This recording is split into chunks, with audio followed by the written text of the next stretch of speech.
वो तिकड़ी ना, ये इनको शर्म नहीं आती?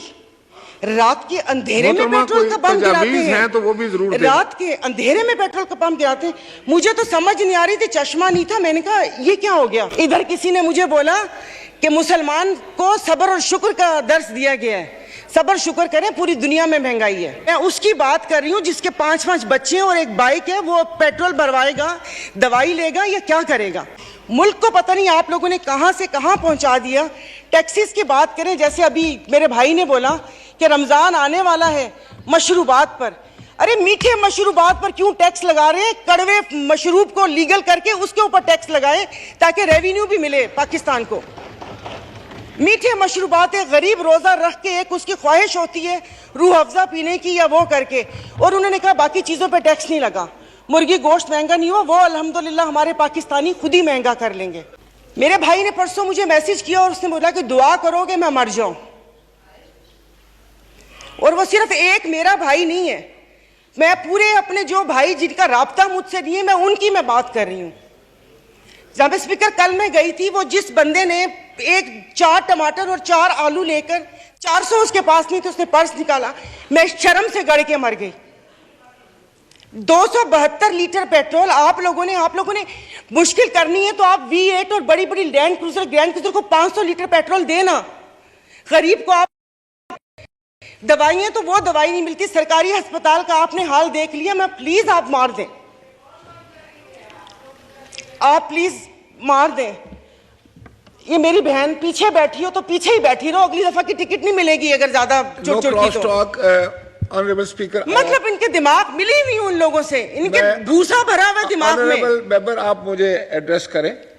और नहीं सर, ये ऐसे बोलती कोई काम है नहीं, पार्टी में कोई पूछता है नहीं, और यहाँ पर आके सिर्फ ये 4 अल्फाज बोल के और उसको वो कोशिश करती है कि हमने भी उंगली कटवा के शहीदों में नाम लिखवाया है। सबसे पहले तो आप ये वीडियो देखें, उसके बाद मजीद बात करते हैं। तो आप मुझे बताएं, अशराफिया तो चली जाएगी यहाँ से, तो हम बदमाशियों को मार देना कि इस मुश्किल हालात में भी जीने की ख्वाहिश रखते हैं, ये बदमाशी नहीं है तो और क्या है? इज्जतें नीलाम हो। अभी तो पहले किसी ने मुझे कहा कि आगे क्या होगा, बच्चे तो बिकते थे, इज्जतें भी नीलाम होती थी। आई एम सॉरी, भले आप एक्सपेंस कर दीजिएगा अल्फाज, पहले ढके छुपे होती थी, अब खुलेआम होंगी। और मैं इज्जत नहीं बोलूंगी, जिस्म फरोशी बोलूंगी, क्योंकि अगर इज्जतें बिक रही होती तो सब खरीद लेते, फिर बिल लाने की जरूरत ना पड़ती कि इज्जत दो हमें। सब यहां पर बैठे हुए इज्जतें खरीद लेते अगर इज्जत बिक रही होती। तो आप मुझे बताएं कि कोई लाए अमल दे दें कि अगले 5 साल तक ये मुश्किल हालात बर्दाश्त कर लो या 10 साल तक बर्दाश्त कर लो, तो फिर भी तसल्ली हो कि ठीक है मैं नहीं रही तो ठीक है, मेरे बच्चे उसमें रहेंगे। सर आपने तो बच्चों से जीने का हक छीन लिया इन लोगों ने। 20,000 वाला क्या करेगा? और इंसाफ की आप बात करते, मैं तो अदालतों वाली इंसाफ या उस चीज़ की अभी वहाँ तक तो मैं गई नहीं। आप ये चीज़ों को देख लें, यानी कि मेरी अगर आमदन 10 लाख रुपए महीना आता है, मैं भी वही मुर्गी खरीद रही हूँ 800 रुपए किलो, और मेरा ड्राइवर बच्चल जिसकी 30,000 रुपये तनख्वाह है वो भी 800 खरीद रहे हैं। वो दूध 200 रुपए किलो मैं भी ले रही हूँ, 200 किलो वो भी ले रहे हैं। मैं घर में अब ग्रोसरी नहीं लाती इसलिए कि मुझे शर्म आती है कि वो ड्राइवर बावर्ची उठाएगा तो उसके दिल में क्या होगा कि ये थैले भरे आ रहे हैं और उसके घर में खाने को है या नहीं है। 2-2 किलो की चीज़ मंगवा लेती हूँ कि जाओ बेटा सामने से लेकर आ जाओ। तो आप मुझे बताएं, मतलब थोड़ा सा जीने का हक दे दे, खुदा पाक को जाके जवाब देना। यहाँ पर आप आयतें पढ़ाते हैं, आयतें पर्दा कर चुकी हैं, आयतें पर्दा कर चुकी हैं। अभी ये कहते हैं वो तिकड़ी ना, ये इनको शर्म नहीं आती? रात के अंधेरे में पेट्रोल का पंप गिराते हैं, तो वो भी जरूर रात के अंधेरे में पेट्रोल का पंप गिराते हैं। मुझे तो समझ नहीं आ रही थी, चश्मा नहीं था। मैंने कहा ये क्या हो गया, शायद मैं रात को रोई हूँ, अल्लाह पाक ने मेरी दुआ सुन ली। पता चला वो पिछले थे मैसेजेस ना, जब वो यहाँ पर बैठा करते थे। यहाँ पर जो मरी हुई फाकों से आवाम है उसके लिए कोई दिल में दर्द नहीं है। तो अभी ये आइन की तकरीबात के लिए कितने पैसे वो हुए, इन्होंने अभी बोला कि हम तनख्वाह नहीं ले रहे।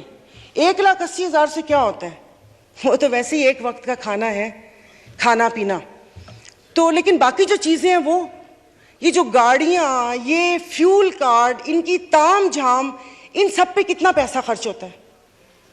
देखो खुदा का खौफ कर ले, मेरे पास कोई अल्फाज नहीं है। ये सारा कुछ मैंने लिखा था लेकिन ये बेफजूल है, मैं किसको इशारिया सुनाऊंगी कि 13 पॉइंट ये हुआ, मोडीज की रेटिंग ये है, वो ट्रांसपेरेंसी ने ये बोला वो बोला।